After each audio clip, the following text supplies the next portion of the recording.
Paz do Senhor com todos. Amém.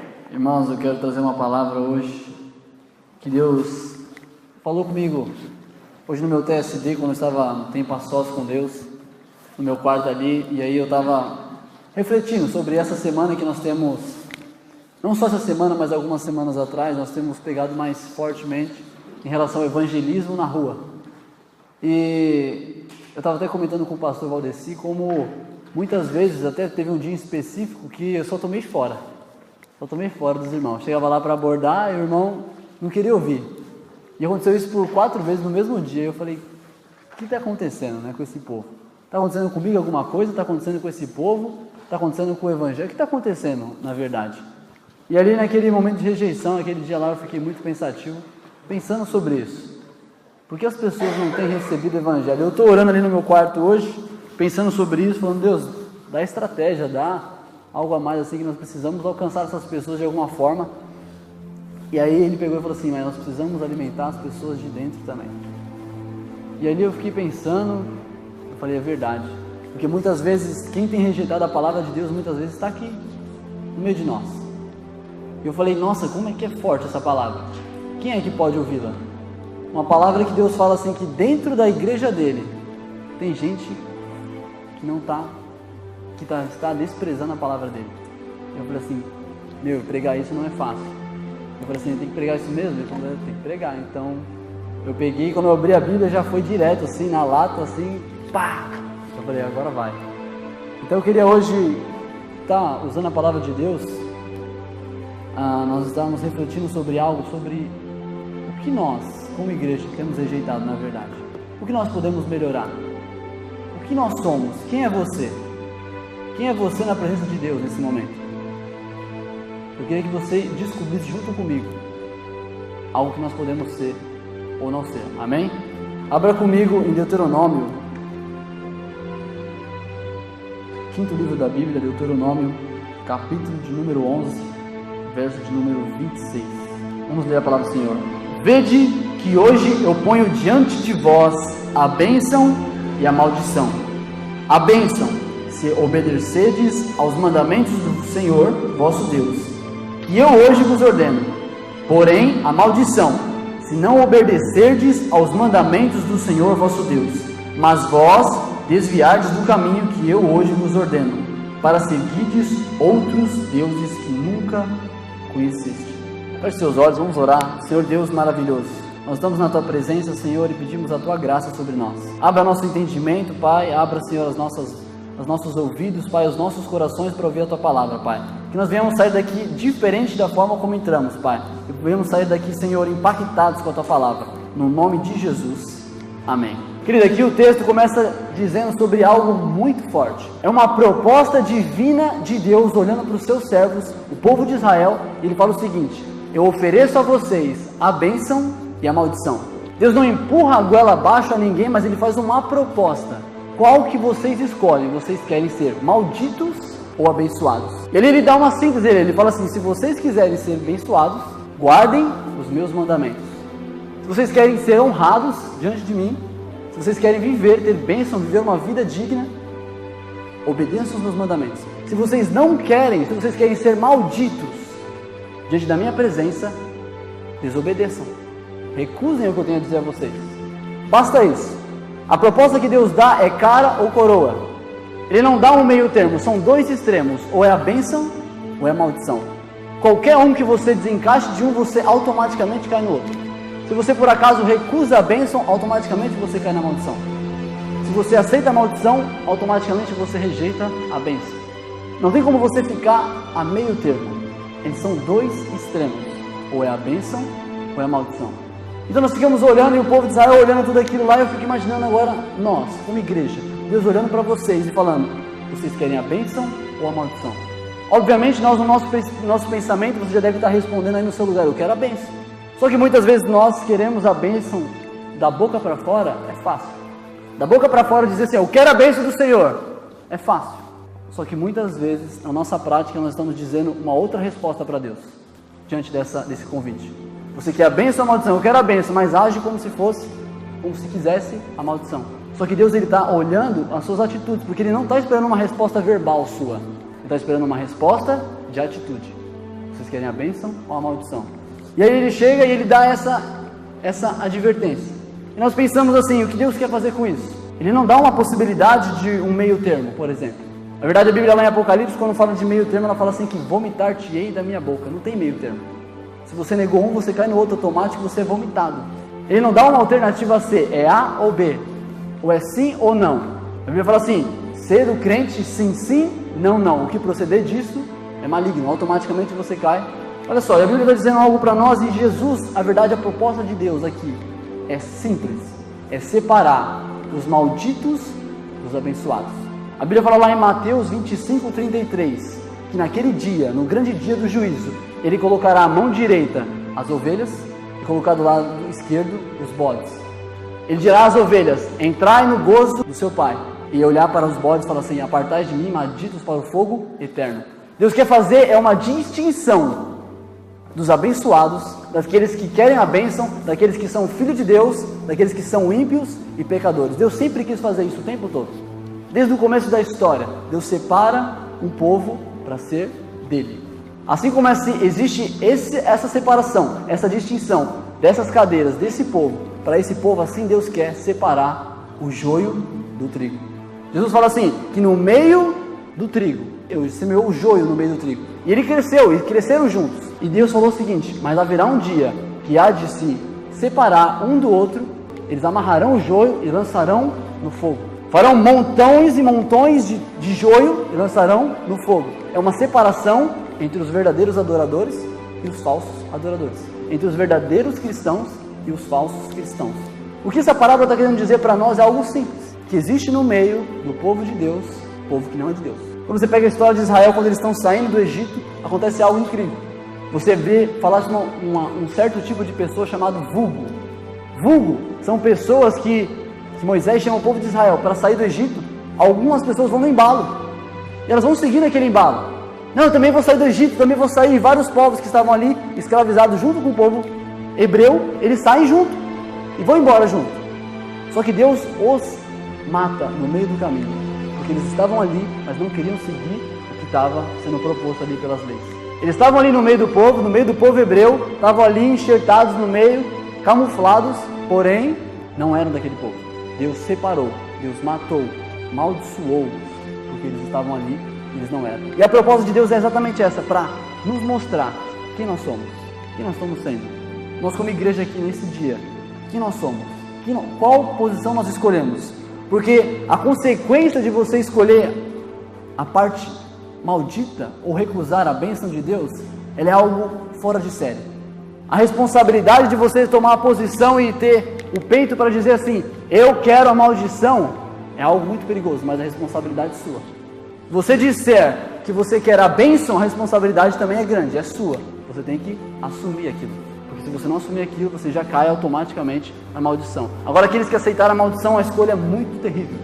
Cairá sobre ele maldição, desolação, destruição, punição, horror, ranger de dentes, tristeza, morte eterna, degradação, angústia, terror, desespero, perplexidade, fobia, depressão, desânimo. Você já imaginou isso? Fogo, desastre, sufoco, trauma, porque escolheram a maldição. E não acabou não. Amargura, aflição, agonia, angústia, aperto, ânsia, ansiedade, pânico, temor, susto, aversão, apavoramento, aterramento, amedrontamento e coisas semelhantes. Por quê? Porque escolheram a maldição. É uma responsabilidade sua. Quando você decide escolher a parte maldita, quando você decide recusar a parte bendita, você cai nisso. Porque Deus é mau? Exatamente que não. Claramente que não. Nós escolhemos. Deus oferece os dois. Só que você não tem como fugir. Ou você assume um de vez, ou você assume o outro de vez. E o que nós temos feito? O que nós somos? O que nós escolhemos? Querido, os mandamentos de Deus, Jesus disse assim, aquele que me ama, guarda os meus mandamentos. Aquele que me quer, ele vai guardar os meus mandamentos. É algo claro. Porque ele fala assim, aquele que tem Deus. Porque muitas vezes nós pensamos assim, eu estou frequentando a casa de Deus, então eu estou salvo. Ele fala assim, que Deus não habita em templos feitos por mãos de homens. Nós estamos dentro de um templo, porém dentro desse templo existem igrejas. Nós somos a igreja de Deus. Então a Bíblia fala assim que Deus não habita nesse templo feito por mãos de homens, mas Ele habita em nós. A questão é que não é porque você está vindo para a igreja que significa que automaticamente você está salvo. Porque Deus vai vir e vai tirar do meio da igreja a igreja. Do meio do povo dele, Ele vai tirar um povo dele. Do meio de nós estamos aqui. A Bíblia fala assim que 2 estarão no campo, um será levado e o outro ficará. No meio do povo, Deus vai tirar um povo. Qual povo você é? Que povo você é? Que povo nós somos? Então a separação é simples, é os benditos e os malditos. Por isso que nós estamos entre a bênção e a maldição. Quero que você olhe para a pessoa do seu lado e fale assim, entre a bênção e a maldição, qual que você quer? A Bíblia fala assim que Deus veio buscar uma igreja santa, pura, imaculada, sem mancha, sem ruga, perfeita. Quem nós somos? Nós somos a igreja que Deus vai vir nos buscar? Nós somos a noiva dele? Eu queria que você abrisse comigo no texto lá em Lucas, no capítulo 13. Nós vamos estar vendo um texto muito interessante lá. Lucas capítulo 13. Jesus narra essa parábola que nós vamos ler exatamente depois que ele explica aos judeus que nenhum homem é mais condenado do que outro. Ele fala assim de galileus que Pilatos estava pegando o sangue desse povo, esses galileus que morriam, que eram sacrificados, e estava misturando com os sacrifícios que ele oferecia aos deuses. Ou então ele compara os homens que a torre de Siloé, uma torre que caiu na época de Jesus, e caiu sobre alguns homens. Ele fala assim, esses homens, eles não têm pecado maior que vocês, eles não são mais do que vocês pecadores. Se todos vocês não se arrependerem, vocês vão morrer da mesma forma. Olha só o que diz Lucas 13, versículo 6, a parábola que Jesus disse. E passou a narrar esta parábola. Certo homem tinha uma figueira plantada na sua vinha, e indo procurar fruto nela, e não o achou. Disse então ao viticultor, eis que há 3 anos venho procurar fruto nesta figueira, e não o acho. Corta, para que ocupa ela ainda a terra inutilmente? Respondeu-lhe ele o Senhor, Senhor, deixa a este ano ainda, até que eu cave de redor e lhe deite estrume. E se no futuro der fruto, bem, mas se não, cortá-la-ás. Olha que texto interessante. Jesus ele narra uma cena para nós, que no meio da vinha, o que tem na vinha? Videiras, muitas videiras. Só que ele fala que no meio daquelas videiras existia uma figueira. O que a figueira está fazendo ali? Não é uma vinha? Não é um viticultor que está ali, que cuida das vinhas? Ele fala assim, existia uma figueira. E ali o dono da vinha chegou ali, ele chegou até lá, ele olhou para aquela figueira e não viu fruto. Ele já havia plantado fazia 3 anos aquela vinha e não produzia fruto. Ele falou assim, o que está fazendo essa figueira aqui? Corta. Ela está aqui ocupando espaço que ela poderia ser uma vinha, por exemplo. Poderia ser uma outra coisa nesse lugar aqui. E está fazendo essa aqui, está o quê? Está ocupando espaço. Corta. Corta para que não produza mais nada. Não quero mais ela agora. Eu já investi tanto nela. 3 anos. E ela não deu nada. Então eu quero que corte. Então o viticultor chegou sobre ele e falou assim, não, deixa eu plantar mais 1 ano. Eu vou regar, eu vou adubar, eu vou cavar em volta, vou fazer direitinho. E aí, se não der fruto, aí sim, nós vamos cortar. Olha aqui, novamente Jesus ele aparenta novamente querer separar um povo do outro. Um povo que dá fruto e um povo que não é. Porém, eles tinham estruturas diferentes. Nós sabemos que quando fala de vinha, está falando do povo de Deus. Por quê? Porque Jesus disse assim, eu sou a videira verdadeira e vós sois os ramos. Se nós somos os ramos, logo nós podemos interpretar que essa vinha somos nós, ou alguns de nós, que estamos plantados na vinha de Deus. E de repente esse homem que ele mostra na parábola sendo o próprio Deus, ele andando sobre a vinha, ele observa que existia alguém que não era vinha. Existia alguém ali no meio daquela vinha que não era vinha, que era figueira. Isso me lembra muito bem a parábola que Jesus conta sobre as vestes nupciais. Jesus chega e conta uma parábola que existia uma festa no reino, e o rei mandou chamar todo mundo. E de repente o rei manda chamar aquela festa toda e está todo mundo lá, muito bem trajado, muito bem. E de repente o rei começa a olhar ali no meio do povo e ele observa algo interessante. Ele olha no meio daquele povo muito bem arrumado, com vestes, ele observa uma pessoa que não estava com veste nupcial. E ele toma a mesma atitude desse dono de terra. Ele fala assim: por que você não veio com vestes nupciais? Cadê a sua veste nupcial? A Bíblia fala assim que ele esmureceu. Ele falou assim: ó, pegai e jogar nas trevas exteriores, porque lá haverá choro e ranger de dentes. Era mais uma pessoa que estava no meio de um povo todo trajado e que ela quis dar o jeitinho dela. Ela quis servir, ela quis ir para a festa da forma dela. Todo mundo tinha que estar diante do rei com veste nupcial. E só ela falou assim: não, eu vou desse jeito mesmo, porque esse jeito é o certo. É esse jeito que eu quero ir. É esse jeito que eu gosto. Vou fazer dessa forma, porque eu acho que assim é o certo. E ela tomou uma atitude que custou a vida dela. Muitas vezes no meio desse povo estamos nós. Deus está falando assim: ó, meus mandamentos são dessa forma aqui, ó. Eu projeto e mostro para vocês na Bíblia como é para ser feito. A gente chega e não, isso aqui não precisa ser não. Ó, isso aqui não, isso aqui eu não vou. Vou da minha forma, do meu jeito. Trevas exteriores. Estamos indiferentes com a palavra de Deus. E essa figueira está a mesma coisa. Ela está no meio de um povo. Ela está no meio de umas vinhas. E ela quer ser diferente. Quer ser bonitinha. Que palavra dura. Trevas exteriores. Corta. Queima. Acaba. Já deu tempo. Não deu fruto. Joga nas trevas exteriores. É a mesma coisa da parábola que nós dissemos agora há pouco sobre o joio e o trigo. O que o joio está fazendo no meio do trigo? Qual que é a diferença do joio para o trigo? Quando você chega no joio, você vê que ele tem semente. Quando você chega no joio, não tem semente. Ele está ali, a aparência é igualzinho, ele é muito idêntico, porém ele não tem semente. Arranca, põe em feixes e joga no fogo. Está no meio de um povo, quer dar o jeito dele, quer fazer da forma dele. Como é que nós muitas vezes não fazemos isso também? Eu queria que nós entendêssemos isso, porque olha o que diz lá sobre, eu quero que você abra comigo lá rapidamente, lá em Juízes, capítulo 9, eu quero que você veja comigo o que significa a figueira. Nós sabemos que existe uma figueira lá, e que ela está lá, e ela está indiferente em relação às outras, mas eu quero que você veja só o símbolo da figueira. Vou dar só um versículo para a gente não se estender muito. Juízes capítulo 9, versículo 8, eu já vou estar lendo para a gente ir adiantando. Olha a história aqui, presta atenção no que ela quer dizer. Foram uma vez as árvores a ungir para si um rei. As árvores vão eleger um rei.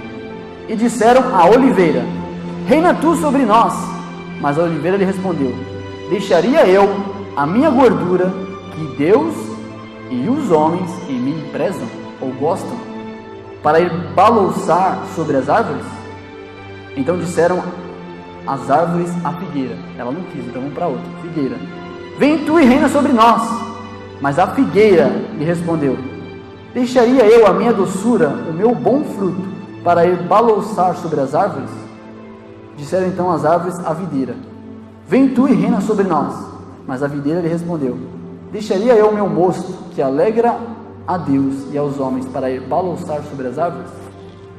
Olha que interessante. 3 árvores foram chamadas, e tem a quarta que é o espinheiro. 3 árvores foram chamadas para serem reis. Isso aqui é uma parábola. E fala assim que, olha o símbolo da figueira aqui. Ele oferece a oliveira fala assim: eu vou deixar minha gordura que agrada a Deus e aos homens? Não vou. Videira, você se torna rei sobre nós. Eu vou deixar o meu mosto que agrada tanto a Deus como aos homens? Não. Aí chegam para a figueira: figueira, reina sobre nós. Ela não fala sobre Deus. Ela não liga se Deus gosta dela ou não, se ela vai alegrar a Deus. Ela não liga se o que ela produz, os figos que ela produz, se vão agradar a Deus ou não, se vão agradar aos homens. Sabe o que isso significa? Jesus disse: o primeiro e o segundo mandamentos, os mais importantes: amarás ao Senhor teu Deus de todo o vosso coração, alma, entendimentos e forças. E o segundo semelhante a esse é amar o próximo como a si mesmo. Neles compete toda a lei e os profetas. Toda a lei, tudo que é de Deus, tudo que é mandamento de Deus, está nessas 2 leis: amar a Deus e amar ao próximo. E ela não está nem aí para Deus e nem para o próximo. Olha a figura da figueira. Ela quebra a lei de Deus. Ela escolhe a maldição, porque ela não quer amar a Deus sobre todas as coisas. Ela não quer alegrar o coração de Deus. Ela não quer alegrar o coração dos homens. Ela não está nem aí. Esse é o papel da figueira. A pessoa que representa a figueira, ela não quer saber de Deus. Então a figueira que nós estamos falando aqui, ela é um símbolo de uma pessoa rebelde, uma pessoa que não quer saber de Deus, não quer saber do próximo, não quer saber das leis de Deus. não quer saber dos mandamentos de Deus, não quer saber da bênção de Deus, quer saber da maldição. Ela fala com a boca que ela quer a bênção, mas com seus atos, ela mostra que ela quer só, para si própria. Olha só, a representação da figueira. Ela quebra todos os mandamentos de Deus. Provérbios 28:3 diz: o que encobre as suas transgressões nunca prosperará, mas a que as confessa e deixa alcança a misericórdia. Sabe o que acontece quando Adão e Eva, eles pecam contra Deus? Eles acabam de pecar contra Deus, eles estão nus, eles ficam envergonhados, eles saem correndo, eles vão até a figueira. Eles chegam na figueira, eles pegam as folhas da figueira e se cobrem. Nós acabamos de ler Provérbios, aquele que encobre o seu pecado. Ele fala assim que eles se esconderam atrás da figueira. Aquele que encobre o seu pecado não prosperará, é maldito. Olha a figueira, encobrindo pecados. Será que nós somos a figueira, queridos? Eu estava analisando, eu estava vendo esses textos e eu fiquei perplexo. Falei, a situação da figueira, eu falei, deixa eu ver o que ela significa biologicamente. O que representa a figueira no mundo vegetal, cientificamente? Eu fui pesquisar um pouco. Eu achei 3 características importantes sobre a figueira que eu queria ressaltar, que são figuras que Deus quis utilizar para que a gente pudesse olhar para as nossas características e observasse se nós somos figueiras, que são a mesma coisa que falsas videiras. Amém? Primeira característica: a figueira é uma árvore média de várias raízes principais, mas mais ou menos, porém as suas raízes são superficiais. Olha só, a videira é uma árvore de estatura média, porém ela tem as suas raízes superficiais. Ela se mostra muito forte. O seu casco, ele é cinza, ele aparenta muita força. As suas folhas são muito bonitas. Ela se mostra uma árvore muito forte, violenta, bonita, formosa, porém ela é muito frágil. Basta um pouco de sol e acaba com as suas folhagens. Ela não aguenta sol. Basta um vento forte, não muito forte, derruba porque ela não tem raízes profundas. A pessoa que é como a figueira, ela é uma pessoa que ela não aguenta a pressão. Ela não aguenta a pressão da vida espiritual, da vida do cristão. Ela não suporta brigas. Basta algo superficial acontecer na igreja, uma briga, uma intriga, algum problema, ela já está indo embora. Ela mostra rapidamente que ela não é profunda. Basta chegar em alguns problemas. Deu problema no casamento, não venho para a igreja. Deu problema no serviço, não venho para a igreja. Deu problema na minha perna, está doendo, não venho mais para a igreja. Ah, está dando problema onde eu vou, não venho mais para a igreja. Minha saúde, não venho mais para a igreja. Não venho mais buscar o Senhor. Não oro mais, não jejuo mais. Basta acontecer qualquer coisa, as raízes dela se mostram e ela tomba.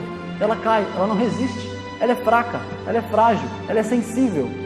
Ela se mostra forte, ela vive de aparência. A aparência dela é valorosa, ela parece que está forte, parece que está sempre bem. Mas acontece uma coisa pequena, ela já tomba e acabou ali. Parece tudo muito bem, tudo muito bonito, mas é só aparência. A aparência engana. A aparência é uma, mas o coração é outra. A pessoa, ela não segue a palavra do Senhor, porque a Bíblia fala assim que aqueles que seguem a palavra de Deus, Jesus disse assim: aquele que ouve a minha palavra e a pratica, compará-lo-ei a alguém que edificou a sua casa sobre a rocha e cavou muito fundo, e veio ventos fortes e não a puderam derrubar. Porém a figueira é o contrário. Ele fala assim: agora aqueles que ouvem a minha palavra e não pratica, a figueira ouve porque ela está na igreja, ela ouve e não pratica, compará-lo-ei a alguém que edificou a sua casa sobre a areia, e veio o vento e a derrubou, e grande foi a sua queda. Ela não confia no Senhor. Ela não confia no Senhor, porque aqueles que confiam no Senhor são como os montes de Sião, que não se abalam, mas permanecem para sempre. A figueira, ela não suporta. A figueira, ela está ali só de aparência. Parece que pode vir o que for, ela nunca vai ser abalada, mas basta vir um probleminha pequeno, acabou. O emprego, ela valoriza mais as outras coisas, ela valoriza mais a aparência dela. Quando tiver um evento muito grande, ela vai estar lá. Quando tiver um culto de oração, não está. Ela gosta de aparecer, mas não gosta de suportar. Ela não está firmada. Ela tem medo. Ela é insegura. Ela é insensata. Ela não tem postura. Ela não tem força para resistir. Ela é fraca. Por quê? Todos nós éramos fracos, queridos. O problema da figueira não é porque ela é fraca em si mesma. Eu não estou falando de uma pessoa específica. Todo ser humano é fraco. A questão é que ele ouve as palavras, mas não pratica. Por isso que ela é fraca.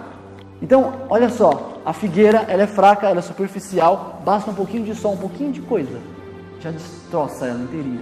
acaba com a fé dela, acaba com a estrutura dela. Ela é insana. Ela acha que pode, ela demonstra que pode, mas não pode, porque ela está baseada nela mesma, na aparência dela.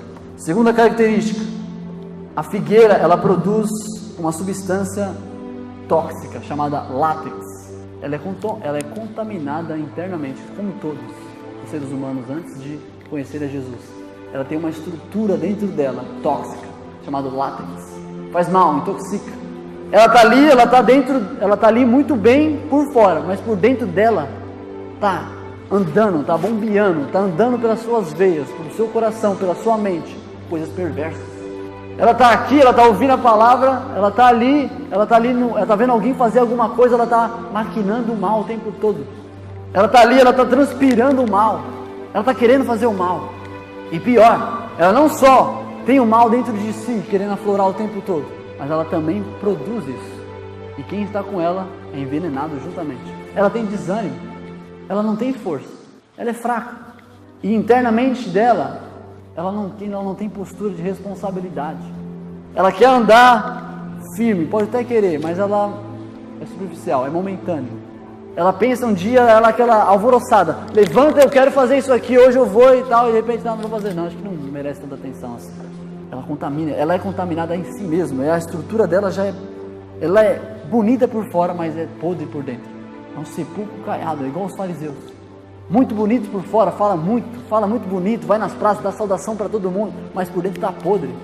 Jesus fala assim, sepulcros caiados, hipócritas, falam demais, mas não têm a coragem de com o dedo querer movimentar as coisas. Falam um monte, mas por dentro estão maquinando o mal o tempo todo, querendo matar Jesus, querendo sacrificar, querendo fazer pecado voluntário. Ela é imatura, ela acha que tudo está bom do jeito que está, ela não quer crescer, ela não precisa de crescimento. Do jeito que ela está, continua, vamos assim, vou empurrando com a barriga, culto que vem eu venho da mesma forma, amanhã eu faço de novo, hoje não deu para orar, não deu, amanhã também não vai dar, e eu tenho que trabalhar, eu tenho que fazer isso aqui, eu tenho que fazer aquilo outro, eu tenho que visitar não sei o que, eu tenho que apagar a luz da geladeira, não posso vir para a igreja, e arruma um monte de desculpa, porque internamente ela é imatura. Será que nós somos assim, queridos? Será que nós estamos nos identificando? Eu não estou aqui para colocar um peso sobre vocês e falar que vocês são assim, não estou. Mas eu acho que nós observamos isso. A Bíblia fala assim que a lei foi colocada para que a gente possa manifestar o nosso mal. Quando você sabe que matar é errado, você vai expor que você é mal, porque você mata. Então a lei é para isso. Se hoje está manifestando isso dentro de você, enquanto eu estou falando, isso é ótimo, porque existe remédio, existe tempo. Você está aqui hoje, dá para você mudar a sua atitude. Ela é conformada consigo própria. Só que Romanos 12:2 diz o seguinte: não vos conformeis com esse mundo, com esse século, com você mesmo, mas sejam transformados pela renovação do vosso entendimento. Entendimento é o que, gente? Coisa interna, coisa dentro de você, coisa dentro de nós. Temos que mudar. Eu não quero mais ser assim. Eu sei que eu tenho uma raiz pecaminosa, mas eu não quero. Eu quero seguir a palavra de Deus. Eu quero escolher a bênção. Eu não quero seguir a maldição. Meu corpo ele pede isso, a minha estrutura pede isso, mas eu não quero. Eu quero ser uma árvore plantada junto ao ribeiro, cujas folhas não caem. Eu quero ser uma árvore fortificada. Terceiro ponto: figueiras produzem uma seiva leitosa e gomas, chamada látex, e produz, olha só, um falso fruto. A figueira é uma árvore muito interessante. Ela não produz fruto, ela produz um falso fruto. Aquilo que nós chamamos de figo, que ele produz o látex também, que faz mal para nós, é intoxicante. Ele é um falso fruto. Na verdade, ele é uma flor. Ele não é um fruto de verdade. Não dá fruto de verdade, dá um fruto falso, uma coisa que não é verdade. Ela se engana a si própria, ela mostra, ela vive de aparência, igual nós dissemos. Ela mostra que tem um fruto, ela se diz que tem aquele fruto, ela tenta demonstrar aquele fruto, mas não porque é de verdade, não porque entrou no coração dela a palavra, mas porque ela quer mostrar que tem fruto. Só que ela mostra uma coisa que é falsa, é superficial. A justiça dela é corrupta. Ela tenta mostrar uma coisa que ela nunca foi. Ela mostra ser linda, flor, atraente, comestível, porém não passa de uma flor, um engano. É traiçoeira como uma cobra, está pronta a derramar o seu veneno. A Bíblia fala assim que Deus não anda com... Deus, Ele ama os seus filhos. E a Bíblia fala assim que Deus conhece os seus filhos pelos seus frutos. Jesus diz assim, pelos seus frutos vos conhecereis. Se os frutos forem de verdade, então você é uma árvore boa. Ele fala assim, pode por acaso uma oliveira produzir figos? Figos representando a figueira, coisas ruins. Pode uma oliveira que é coisa boa, que representa Cristo, que fala assim que é a oliveira verdadeira, lá em Romanos capítulo 6. Pode uma oliveira produzir figos? Ou então uma figueira produzir azeitonas? Ele fala assim, de maneira nenhuma, porque se conhece a árvore pelo seu fruto. Se o fruto for mau, a árvore é má. Não existe como uma árvore boa, ela produzir uma coisa boa, uma árvore má produzir uma coisa boa, ou uma árvore boa produzir uma coisa má. Não tem como. Nós somos aquilo que nós manifestamos. Se nós produzimos um falso fruto, que ele é só aparente, a Bíblia fala assim que Deus não conhece. Ele fala assim, eu espero frutos que permaneçam, frutos verdadeiros, dignos de arrependimento, frutos de verdade, comestíveis, verdadeiros, que você pode apalpar. A figueira é um símbolo tão forte que existem até linhas teológicas que falam que o fruto que Adão e Eva comeram foi a própria figueira. Por quê? Porque a figueira sempre está representando isso, sempre a maldade, intoxicando, trazendo para fora coisas que não prestam. Não estou falando que a figueira não é boa para se comer, tá, gente? Isso não tem nada a ver. Estou dando o símbolo que Deus usou aqui, e algumas coisas a gente pode ver que é verdade, tanto no físico, biológico, como no espiritual. Figueira, o que está fazendo no meio das vinhas? O que está acontecendo com essa figueira? Por que ela está ali? Por que ela quer ser indiferente? Por que ela quer estar no meio de um povo que está professando um tipo certo de coisa e ela fica indiferente? Ela quer mostrar uma coisa que ela não é. Ela está tentando enganar quem?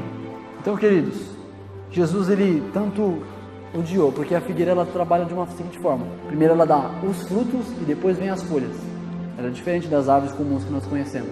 Então ela trabalha dessa forma. Jesus, certa vez, ele está andando e ele chega e ele observa uma figueira muito bonita, de aparência, parecendo muito boa para se comer. Fala assim que era atraente. Jesus chegou e estava com fome. Ele chegou até ela, ele observou que ela tinha folhas. Se ela tem folhas, então ela tem que ter frutos, porque os frutos vêm primeiro e depois as folhas. Então já estava numa época muito boa. Ele chegou até a figueira, olhou e não tinha fruto algum, nenhum fruto. Sabe o que Deus fez? Sabe o que Jesus fez? Mandou secar. Imediatamente a Bíblia fala assim que ela secou. E os discípulos ficaram apavorados. O que está acontecendo? Secou. Por quê? Porque não produziu frutos dignos. Não produziu frutos dignos. Eu quero que você feche seus olhos nesse momento. Jesus disse que não há ninguém que recuse o presente da graça, a bênção de Jesus Cristo, que seja mais condenado do que outro. De igual forma morrereis, se não vos arrependeres verdadeiramente. Ele fala assim que independente do que você fez, se você acha que você é digno do inferno ou não, isso não importa. O que importa é o que Jesus disse. Jesus disse assim que todos, da mesma forma, se não se arrependerem, eles vão sim morrerem da mesma forma e serem lançados no inferno. O que Deus está trazendo é duas propostas. É a bênção e a maldição. É a misericórdia de Deus mostrando através da bênção, e a maldição através do quebramento dos mandamentos de Deus. É você mostrar uma coisa que você não é. O que nós temos que fazer é olhar para essas coisas e o mais rápido possível nós olharmos que nesse momento nós temos que correr para a bênção. Nós temos que escolher, correr e manifestar nossa vontade, nosso desejo e entender o arrependimento, porque se nós não nos arrependemos da mesma forma como a torre caiu sobre Siloé e massacrou aqueles homens, ou como o sangue daqueles homens que foram misturados nos sacrifícios dos deuses por Pilatos, de nossa forma nós vamos morrer da mesma forma se nós não nos arrependemos. Se nós não mostrarmos frutos dignos de arrependimento daquilo que nós temos feito no nosso coração, nós vamos morrer da mesma forma. Você foi adubado. Quantos domingos você tem vindo à igreja? Quanto tempo faz que você é um cristão? Quanto tempo faz que você se diz um crente? Quanto tempo faz e os frutos não têm se manifestado? Por quê? Se o fruto não tem se manifestado nesse tempo, será que Deus não chega até hoje, nesse momento, Ele olha lá do céu, Ele não manda um anjo vir até você e fala assim, acabou o tempo, pode cortar, está ocupando espaço de outros, pode mandar matar, porque não está dando fruto. Será que nesse momento um anjo não acabou de rasgar o céu e está vindo na sua direção para te matar, porque você não está dando fruto? Será que nesse momento não está na hora de que Moisés chegue diante do povo, e o povo lá que se rebelou contra Moisés separou o povo e falou assim, ó, se Deus está comigo, o chão vai se rachar, o chão rachou, de fora a fora engoliu todos aqueles rebeldes. Será que hoje, nesse momento, o que impede você, figueira, de o chão rasgar e te engolir agora nesse momento? O que impede? O que impede do Senhor hoje abrir os céus e mandar acabar? Acabou o tempo, chegou o momento, não deu o devido fruto no devido momento. Eu adubei, eu olhei, eu mandei pastores, eu mandei todos os recursos para que você pudesse ser adubado. Só que você, mesmo depois disso, não quis dar fruto, continuou com seu coração intoxicando os outros, desanimado, querendo fazer da sua forma. O que impede do chão hoje se rachar aqui mesmo e você ser engolido? Será que não é melhor você sair correndo nesse momento? Baseado em que você está achando que não vai acontecer isso? O adubo já foi posto. O que pode fazer que Deus desista de fazer isso? Qual é a ideia na sua cabeça que te deixa pensar que um anjo agora não está vindo nesse lugar para te levar? Porque você já foi adubado e você não produziu frutos. O que impede? Faça como Acabe, quando veio e viu a palavra de Deus, que Elias chegou contra Acabe e disse assim: você vai morrer porque você pecou contra Deus, porque você escolheu a maldição. E aí Acabe, ele fica desesperado, ele fala assim: eu vou morrer mesmo, porque Elias falou, eu desobedeci, eu escolhi a maldição. Ele rapidamente rasga suas vestes, ele veste pano de saco, ele se humilha na presença do Senhor, e a Bíblia fala assim que Deus teve misericórdia dele. Por que você não faz igual Jesus? Por que você não faz igual Acabe e sai correndo agora e se humilha na presença do Senhor? Porque agora mesmo você não se dobra nos seus joelhos no chão e começa a pedir perdão, a se humilhar, porque Deus te deu um tempo e você não produziu frutos? Porque você não faz igual Acabe? E Deus vira para Acabe e fala assim: não faça nada com ele, porque ele se humilhou diante da minha presença, e eu terei misericórdia dele. Você quer ter misericórdia de Deus? Rasga suas vestes, se humilha, se arrependa, para que não aconteça com você a mesma coisa. Porque em 2 Crônicas 7,14 diz: e se o meu povo, que se chama pelo meu nome, se humilhar e orar e buscar a minha face e se desviar dos seus maus caminhos, então eu ouvirei do céu e perdoarei os seus pecados e sararei a sua terra. Essa é a oportunidade, querido, a oportunidade de você se arrepender dos seus pecados, de você buscar o Senhor como nunca buscou, de deixar de ser figueira para se tornar uma videira verdadeira, ligada a Jesus. Vamos orar.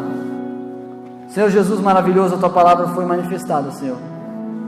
Será uma palavra dura, quem é que pode ouvir, Pai?